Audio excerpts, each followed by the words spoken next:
هو يا حسام حسن تقول لي نيوزيلندا اقوى مننا زي اسامه نبيه والشغل ده؟ حسام حسن لو بيشيل القرعه بايده مش هتطلع كده، والله مش هتطلع كده.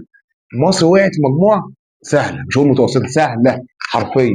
بس برضو مش ضامنين. فاكرين السعوديه واوروجواي وروسيا قلنا نكسب السعوديه مضمونه؟ لا، مش مضمونه. منذ قليل اتعملت قرعه كاس العالم، واقول لك كل المجموعات كلها يعتبر مقبوله نسبيا الا مجموعه السنغال والمغرب، هي مجموعه متوسطه لحد ما لكلا الفريقين، ولكن السنغال معاها فرنسا والمغرب معاها البرازيل، الله يكون في عونهم. والجزائر معاها بطل العالم الارجنتين. تعال بقى اقول لك المجموعات. هنبدا بالمجموعه الاولى. المجموعه الاولى بتضم المكسيك وكوريا الجنوبيه وجنوب افريقيا وفريق من الملحق الاوروبي لسه هنشوف. اما المجموعه الثانيه كندا وسويسرا وقطر وفريق ايضا من ملحق اوروبي. المجموعه الثالثه مجموعه المغرب بقى، البرازيل والمغرب واسكتلندا ومنتخب هيتي ولا هيتي حاجه زي كده، يعني منتخب يعني المغرب هتعبي هيتي دي. اما المجموعه الرابعه امريكا واستراليا وباراجواي وايضا فريق من الملحق الاوروبي. المجموعه الخامسه المانيا والاكوادور وكوتيفوار وفريق او منتخب كوراسو. ده منتخب كده عدد سكانه حوالي 150 الف نسمه او 120 الف نسمه، يعني شبرا دوله عندنا والله. اما المجموعه السادسه مجموعه هولندا واليابان وتونس وفريق من ملحق اوروبي، برضو تونس مع منتخب هولندا.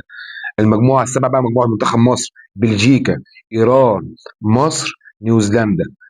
بص يا جماعه، بلجيكا على راس المجموعه دي. بلجيكا اضعف الفرق الاوروبيه اللي هي في التصنيف الاول، خلينا نتكلم بصراحه. بلجيكا مش زي من 5 سنين، لا بلجيكا دلوقتي مش زي 5 سنين. بلجيكا لسه بتحاول هي تعمل منتخب جديد وبتعمل تجانس بين اللعيبه اللي عندها، فلسه مش دي بلجيكا اللي نعرفها بتاعت ايدن هازار ودي بروين والناس دي كلها، لا.